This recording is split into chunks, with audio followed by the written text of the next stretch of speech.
Thank you for bringing me up. I wanted to kind of build on that and ask about what is the role of self-worthiness and how that affects everything that we may be experiencing. It affects everything, because how you feel is your point of attraction, and what comes to you can't get around how you feel.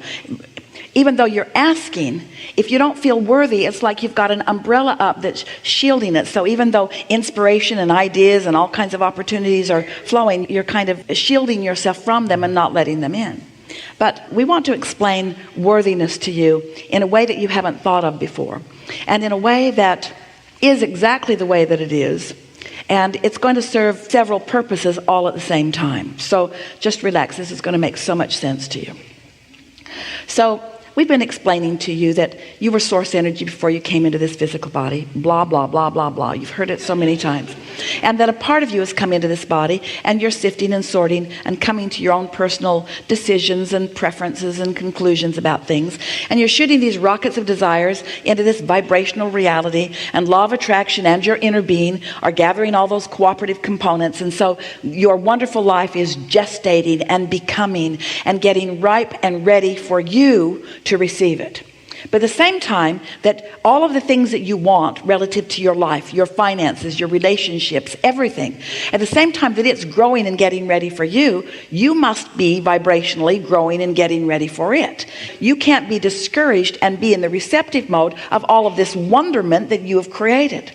So as you hear us and play more and are nicer to yourself and meditate more and get good sleep and treat yourself well and look for positive aspects and feel good more and more and more of the time, so that you're commonly in what we are calling that receptive mode, then ideas occur to you and your timing is really good, and you find yourself often living in that sweet spot where something will occur to you and you will see quite readily the results of your being tuned in.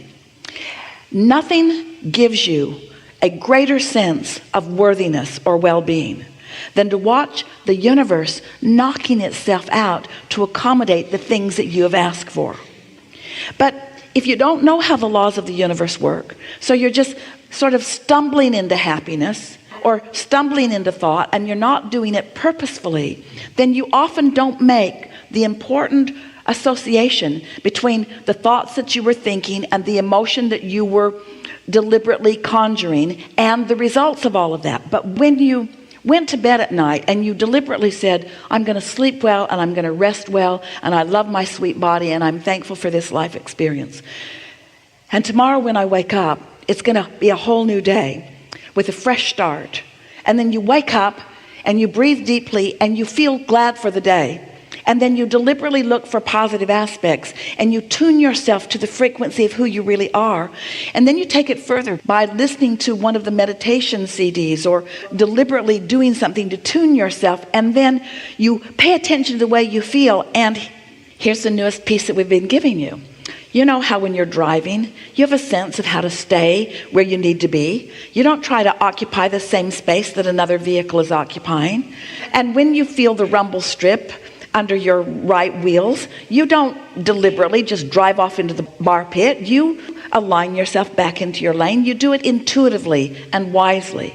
And so now you've awakened, you feel good, and you're deliberately staying in your lane. When a negative thought begins to come into your awareness, you recognize the rumble strip and you get back in your lane. You do it before the momentum of it takes you into a place that you don't want to be. And so now you are so often tuned in, tapped in, turned on, and you now are the witness of the universe yielding to you. And because you're in the receptive mode, you get the hint, you feel the impulse, you say the words, and not only does it move you steadily toward the things you want, it holds you constantly in a state of feeling your empowerment, of knowing your value. And that is our definition of worthiness. It's feeling the entire universe cooperating with you. It's not being in need and then the bad lifting up off of you. That can't even happen. It's you deliberately understanding the laws and understanding your guidance and staying in your lane and guiding yourself deliberately. When you feel that rumble strip, if you ignore it, now all 4 wheels are on the other side of it. And now 2 of the wheels are off in the grass, and now the grass has you in the mud, and now you're spinning and skidding, and now you're off the bridge, you're off the cliff, and now you need a whole new body, and it takes time.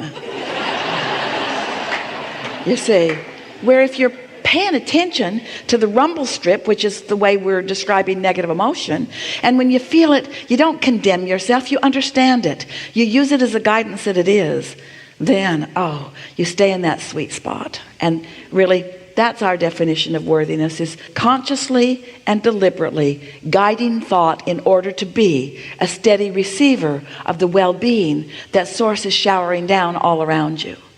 And if you're not doing that, there's not enough words in the world to make you feel worthy, because words don't teach. We can tell you all day, every day that you are, but unless you're letting yourself be the benefit of your connection to those resources, you don't feel it. Enough or something more? Also, I just want to say, about a month ago, when I was purchasing the tickets for this, I said that I was going to be called up on stage in the right time for this discussion on worthiness, and you just helped me make that connection of my power again. So thank you. There it is. There it is.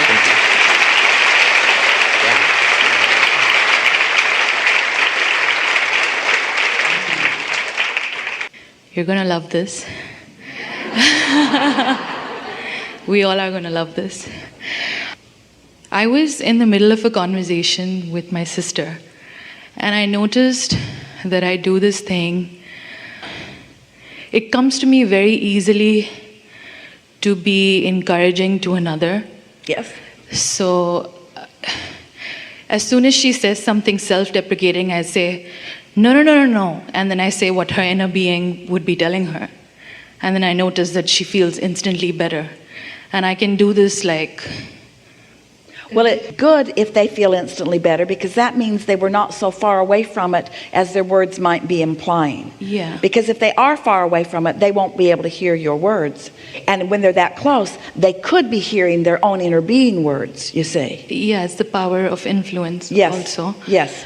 And if she's not in the vicinity, it's very natural for me to be somebody else's inner being to them. I feel like I have a lot of momentum on that. Yes. And then when I try to be my inner being to myself, it takes a lot longer and there's less momentum. Well, that's because there's more resistance within you about the things that are personal to you than there is resistance in you about the things that are personal to others. And we encourage you to continue to do that, because it's a wonderful thing. But we want to say this to you so that you'll not be hard on yourself about your own relationship with your own inner being. When you are stepping into the role of expressing their inner being to them, we want you to remember that their inner being is already expressing to them. So what you're being is sort of a satellite dish that might make the words more evident to them, but it doesn't mean they're hearing them really. Because if they could hear them, they would be able to hear them from their own inner being. And so we think what you're describing here is just the habit that humans have of just sort of complaining to each other unnecessarily about a lot of things. In other words, you want people to be there for you to some extent. So you don't have any trouble connecting with your own inner being. It's just that sometimes you're not in the vibrational vicinity, just like people that you meet sometimes aren't in the vibrational vicinity. And the thing that we would like you to take away from this conversation is that in the same way that you are ever encouraging of others' connection, your inner being is always encouraging of your connection. In other words, in the same way that you're right there wanting to say something to cause them to focus in a way that causes them to connect, your inner being is always doing that for you too, as their inner beings are always doing it for them.